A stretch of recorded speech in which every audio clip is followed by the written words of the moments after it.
guys. My name is Darby Stinnett. I am a teacher, a Spanish teacher at Pierce County High School, and you may know my husband, Mr.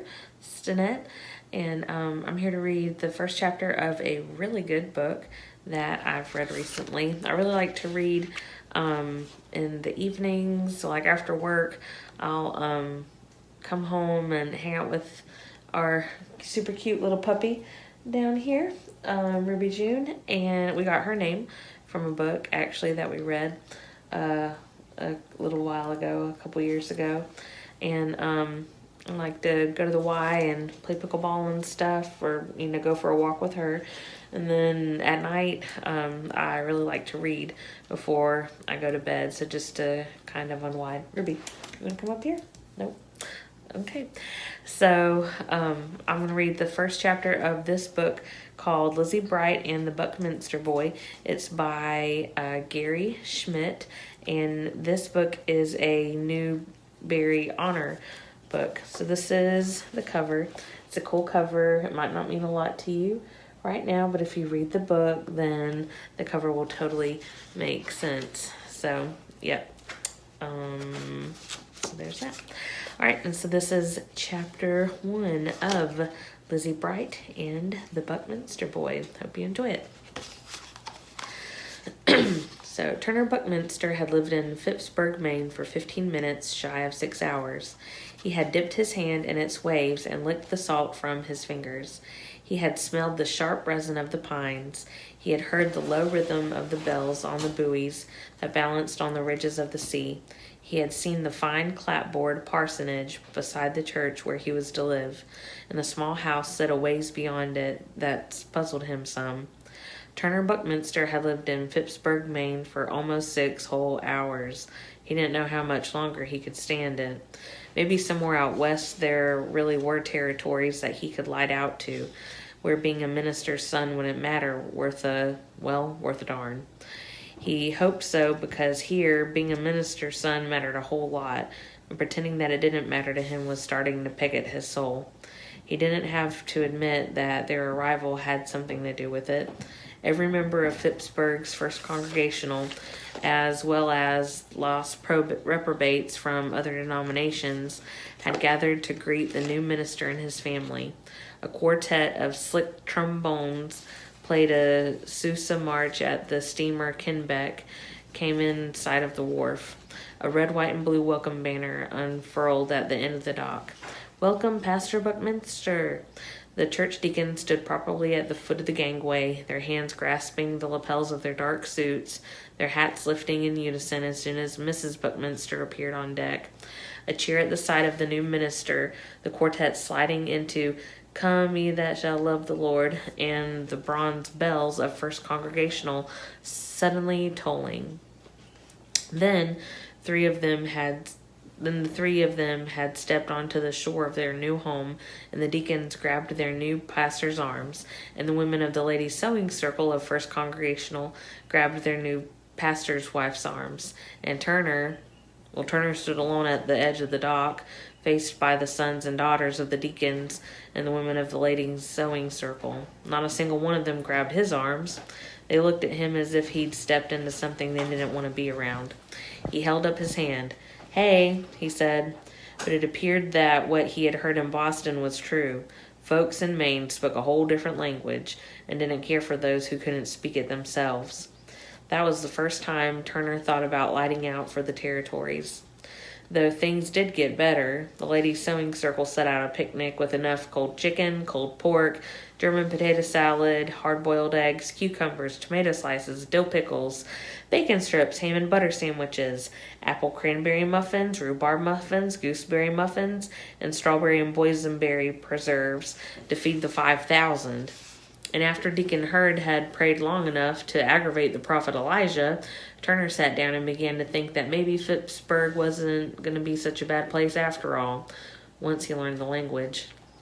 And things got even better when Deacon Hurd called the sides for the afternoon baseball game. Turner's mother grinned at him, and he grinned back. While with whistles and calls and impossible boasts, the men and boys of First Congregational strolled across to Thayer's hay meadow, mown just the day before, and marked out the lines. They circled the pitcher's mound and squared the batter's box beside the plate. Then Deacon Hurd, now umpire Hurd, took off his jacket and held a bat out to Turner. "You ever played this game before, young Buckminster?" "Yes, sir," said Turner. He wanted to say about 100,000 times, or about 100,000,000 times, or Mister, I can shimmy a ball down the line so pretty there isn't a soul on God's green earth that can even get near it. But he held back and just grinned again. "Well, then you're up first, man," said Deacon Hurd. "Yes, sir," said Turner, and took the bat, the resin on it feeling like home. It wasn't exactly the kind of field he might lay out on Boston Common. It was more stubble than grass. Home plate was tilted up and stamped on with the cracked mollusk fossil, and since the other bases were set wherever a slab of granite showed its back, they weren't playing on anything you could really call a diamond. But Turner saw that the pines sidled awful close to the left field line, and he could spin a ball to make it touch in fair, then scoot off into the trees. He imagined that would be at least a triple, and even the trees in dead center were near enough that a breeze could take the ball into their branches if he could hit it high enough. And he could. Turner decided that second time up he'd finesse the triple. But now, just to establish himself, he would double pass the second baseman, who was playing too neighborly to a second base that was way too close to third. He stepped to the granite plate and took a couple of slow swings. He straightened his left leg and cocked his right. This usually confused the pitcher, though it didn't seem to confuse this one. He was another Hurd, Willis Hurd, and he smiled as he tossed the ball up and down. It was kind of like a smile you give to a chicken whose head you're about to cut off. This was the second time that Turner wondered about lighting out for the territories. He stepped back and took two more slow swings, feeling the groove he left in the air. Then he stepped up again, set his left leg, fixed his eyes, and waited for the quick swing of the pitcher's arm, the flashing slant of the ball through the blue and white air. It never came. Willis held the ball long, and then, still smiling, and he slowly leaned forward and swung his arm down low and lofted the ball into a high arc. Turner had never seen anything like it. The ball went about as high as a young pine, then turned down, slowly spun its seams once or twice, and sauntered down until it bounced softly on the granite plate. "Strike one," hollered Deacon Hurd. Turner looked at him. Was that a pitch? That was a strike. It landed on the plate. "That's what a strike will do. I thought you said you'd played this game before." "Let's see another strike," said Turner. And he did. Another high, lofting ball. No human being had ever pitched like that before, Turner decided. It added an entirely new aerial dimension. And when the ball meandered down from about a mile above his head, he flailed at it as if it were a bumblebee. "Strike two," shouted Deacon Hurd. "You know you've got only one more, son. Maybe you'd better bend that front leg," called still smiling Willis. "Are you holding that bat high enough, boy?" suggested one of the ladies sewing circle from the sidelines. She turned to another of the circle. "I don't think he's holding the bat high enough. He's not holding that bat high enough at all. It's too heavy for him." Turner stepped back from the plate and let the bat swing a couple low times. He wouldn't go for the double, just a single. Someone clapped, and when he looked up, it seemed that every member of Phippsburg First Congregational was standing on the lines, figuring that he didn't have any idea what he was doing. Willis waited a moment, letting Turner settle in, and Turner wondered what Willis's smile would look like if the ball went crashing back into his face. Maybe that wasn't something a minister's son should want to see, but he did want to see it. He was almost startled that he wanted to see it so badly. He took another couple of swings, then he straightened his front leg and waited. "You sure you don't want to bend that leg? You'd balance better," suggested Deacon Hurd. Turner didn't move. He waited with the bat held over his shoulder, absolutely still. And Willis looped the pitch up to him. It must have peaked somewhere in the stratosphere, because this time it came down screaming. Turner watched it come. He wanted it to come.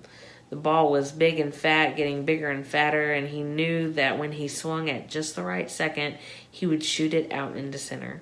He would feel it pop against his wrists, would watch it leap as he trotted easily to first. Rushing, waiting, swinging. And the ball dropped onto the granite plate, bounced up against his knee, plopped back onto the plate, and rolled still against his ankle. "Strike 3, yelled Deacon Hurd. "Bend your front leg next time," offered Willis. "You'll catch on, Turner. Next time, you'll catch on," called Reverend Buckminster, and turned laughing to one of the deacons who thumped him on the back.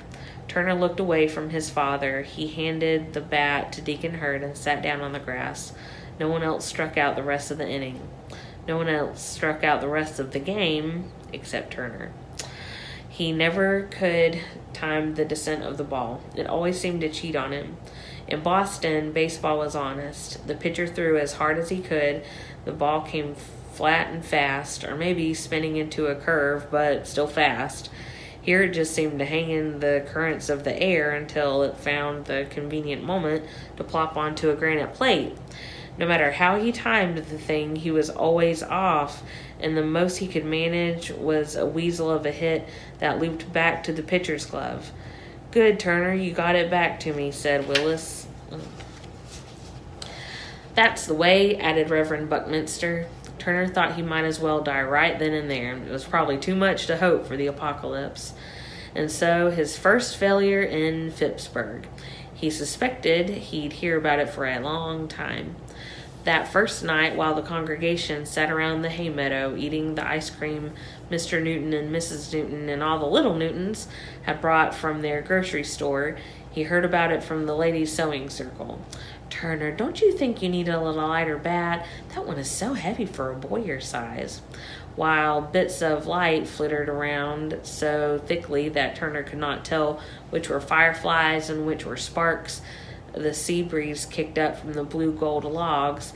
He heard about it from Reverend Buckminster. "Couldn't you have done that better? It didn't look like you were swinging right." And while the fire burned low and the moon came up to silver the hay meadow, he heard about it from Deacon Hurd. "Son, maybe Willis can show you how to stand up at the plate sometime. You be sure to ask him." Turner nodded.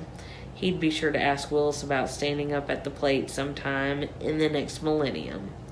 He didn't hear about it from his mother, but later that night she did explain to him the purpose of the small house behind the parsonage. "You don't mean that," said Turner. "Yes, I do." She handed him the Sears Roebuck catalog. It was, Turner thought, a fitting end for the day. And that was the first chapter. Hope you guys enjoyed it.